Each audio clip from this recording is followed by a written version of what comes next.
Windsor is suing the federal government for more than $900,000 over what it calls promised funding after the Ambassador Bridge blockade in 2022.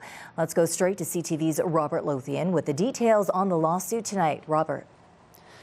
Yes, Stephanie, let's go back to last December when the City of Windsor received a letter from Canada's Public Safety Minister, Dominic LeBlanc, promising to repay the city $6.1 million for public safety costs associated with managing and dismantling the blockade at the Ambassador Bridge. The problem is, the city was anticipating up to $6.9 million.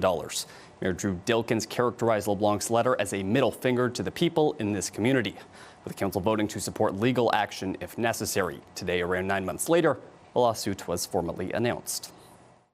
The Government of Canada's refusal to cover our costs and acknowledge their clear legal responsibilities for securing the Ambassador Bridge border crossing places an unjust and unfair financial strain on Windsor property taxpayers. And this lawsuit today is a stand for fairness, it's a stand for accountability, and it's a stand for the federal government to do what's right by the residents of this city. The City of Windsor's lawsuit calls for the full reimbursement of all costs incurred in response to the 2022 blockade.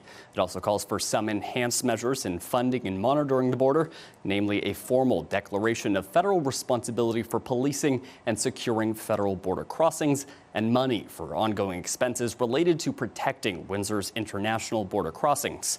Dilkens calls back to December 29th of 2022, a year before LeBlanc sent this letter. That's when the then Minister Marco Mendicino promised up to $6.9 million in federal funding to cover a portion of Windsor's costs.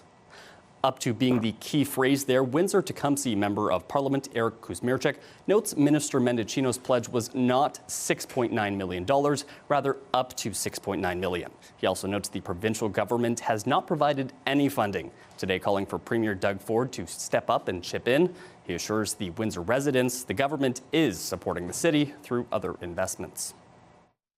This federal government has delivered for the City of Windsor over $13 billion in investment to this community. There is no community in Canada that has received more federal dollars than the City of Windsor. Dilkens acknowledges that investment, but tells CTV News that does not give the federal government a pass here. The press conference wrapping up at City Hall today with Dilkens sharing hope the federal government will pay up and make those requested future commitments so that everyone is prepared should something like this blockade ever happen again. Stephanie. Okay, we will continue to follow this. Robert Lothian tonight. Thank you so much, Robert.